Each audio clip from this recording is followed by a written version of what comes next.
Bonjour à tous, j'espère que vous vous portez très bien.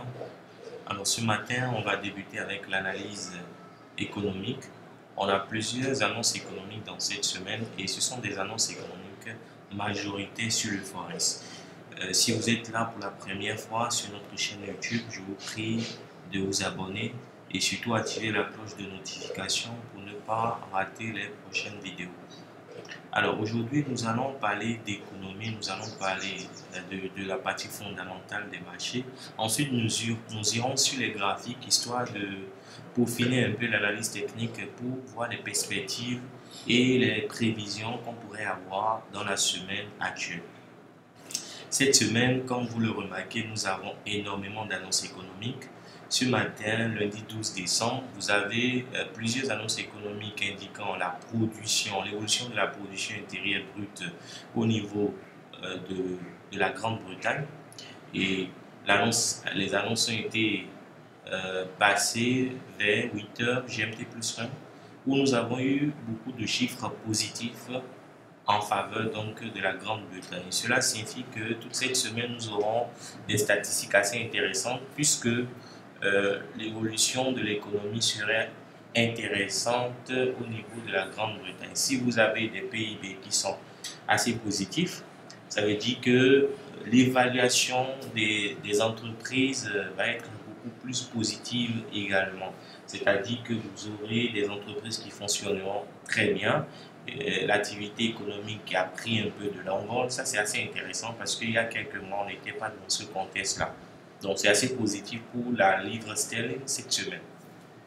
Ensuite, le mardi, vous avez beaucoup d'autres annonces économiques, mais la majorité sont l'évolution de l'emploi au niveau du Royaume-Uni. Alors, si nous avons un PIB, des PIB mensuels et annuels qui commencent par s'accroître, ça veut dire qu'il y a une production interne qui se fait. Ça veut dire que les industries sont en train de fonctionner.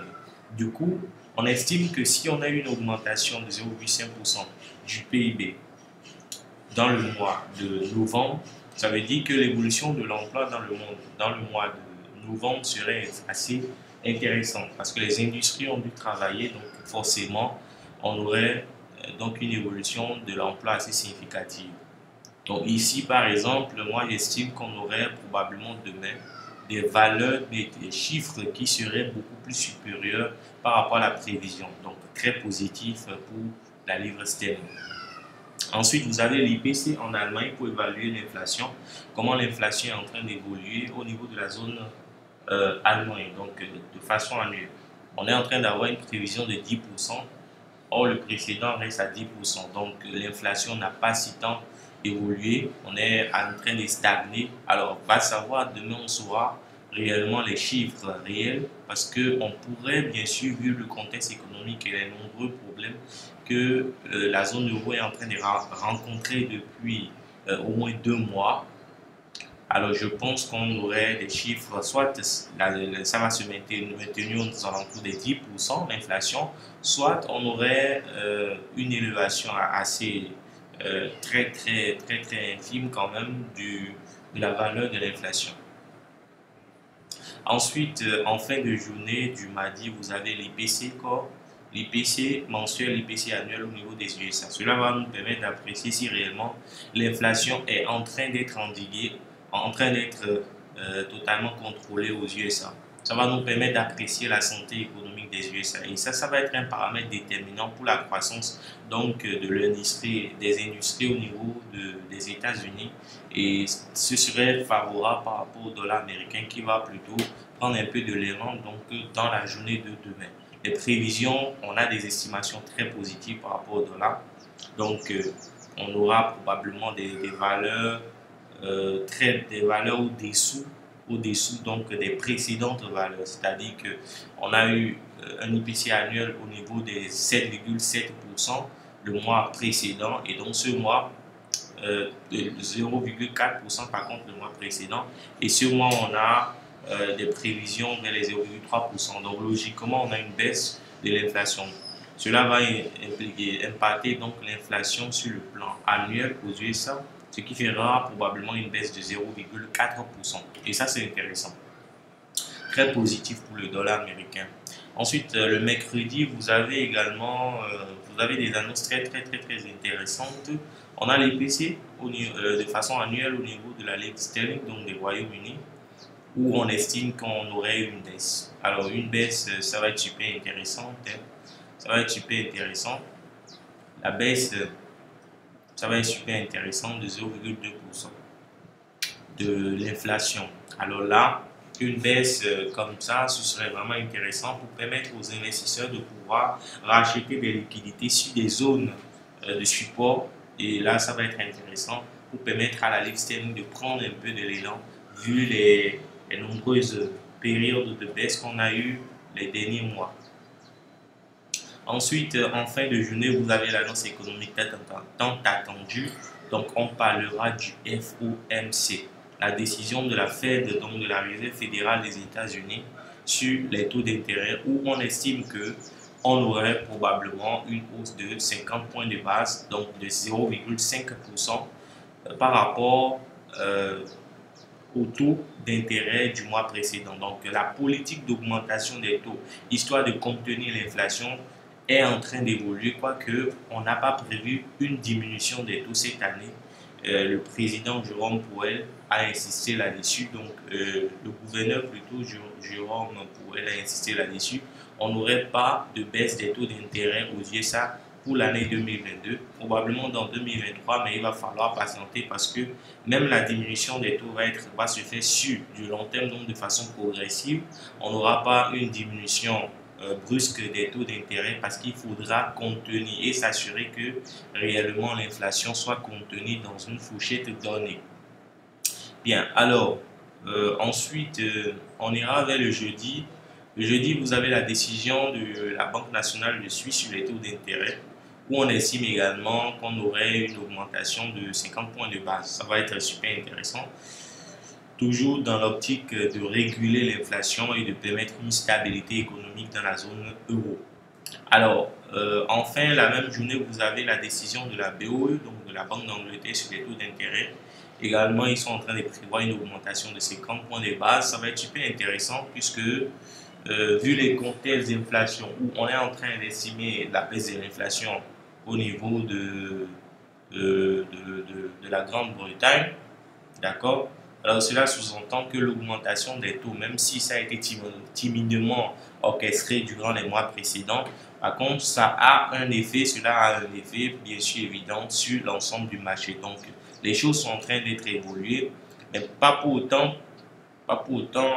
voilà, ce n'est pas pour autant assez convaincant. Il va toujours falloir augmenter les taux pour avoir une certaine régularité dans le système. Donc, la politique d'augmentation des taux va se poursuivre jusqu'en 2023, histoire qu'on puisse avoir une inflation revue à la baisse.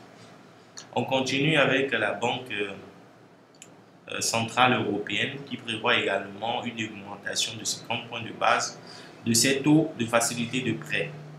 Alors ça va être super intéressant aussi, vu que on est en train de prévoir une baisse donc de l'inflation.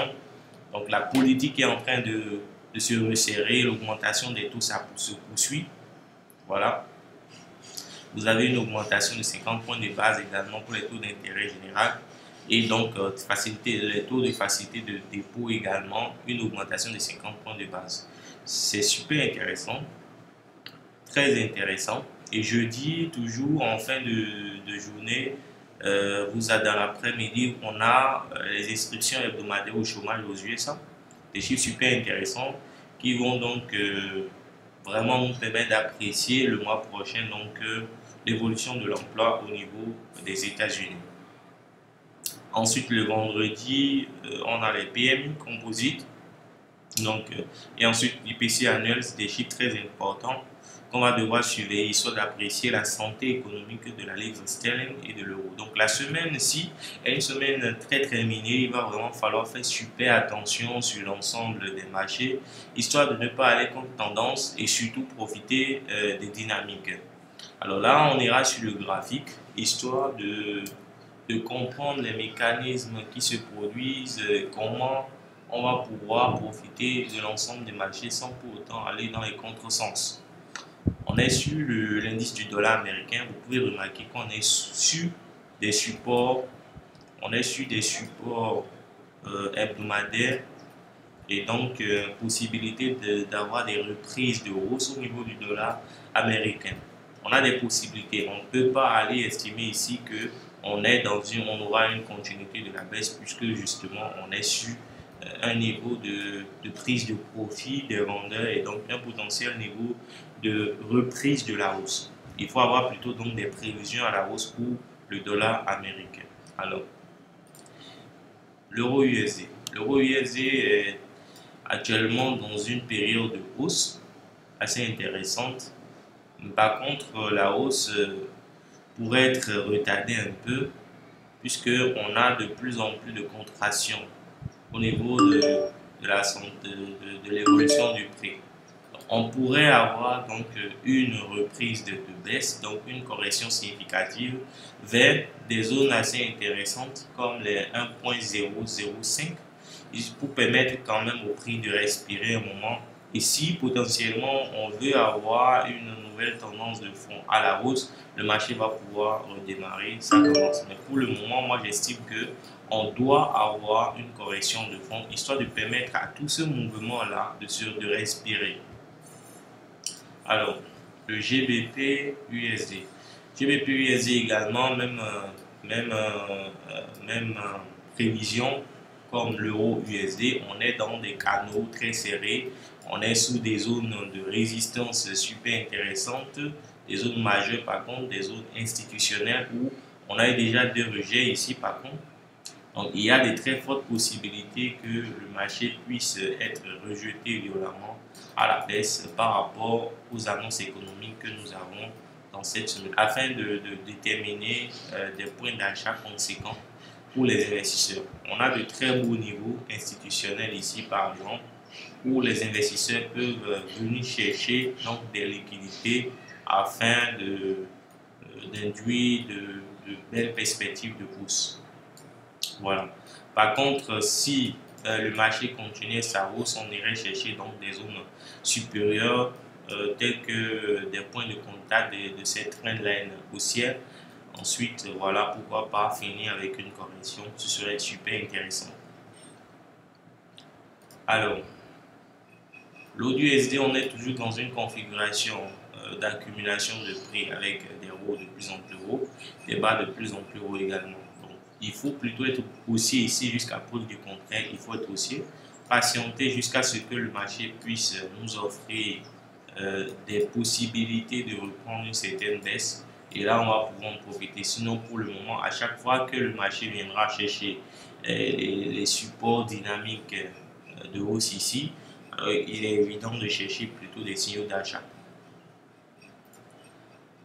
Le NZD-USD, alors toujours même procédure, vous avez une résistance institutionnelle qui est juste là. D'accord, le marché est sous une résistance institutionnelle, donc on a de très fortes possibilités que le prix soit bute sous la résistance et puis corrige. Ensuite, qu'on vienne chercher par exemple des supports comme ça, histoire de corriger, de respirer. Il faut que le marché respire. On a eu une belle période de hausse. C'est assez intéressant, hein. La période a débuté depuis le 12 octobre. Donc là, on est pratiquement à un mois de hausse. Alors, il faut s'attendre à tout moment à ce que le marché corrige pour permettre une respiration du prix. USD-CHF. Alors là, vous voyez, nous sommes sur des supports institutionnels journaliers plutôt. On n'a pas de très fortes possibilités d'achat puisque pour avoir une possibilité d'achat ici, il va vraiment falloir patienter que le marché casse la trendline là et débute reprend une certaine hausse sur la zone des 0,94 500. Mais pour le moment, on reste baissier puisque vous avez la configuration des hauts de plus en plus bas. Donc à un moment donné, il va falloir vous attendre à une reprise de hausse pour quand même permettre au prix de travailler d'autres zones de liquidité comme la zone ci que le marché avait laissé entre temps. Donc il ne faut pas être baissier parce que la configuration de fond sur ce actif là, c'est plutôt la tendance haussière. Donc sur le long terme, on est totalement haussier.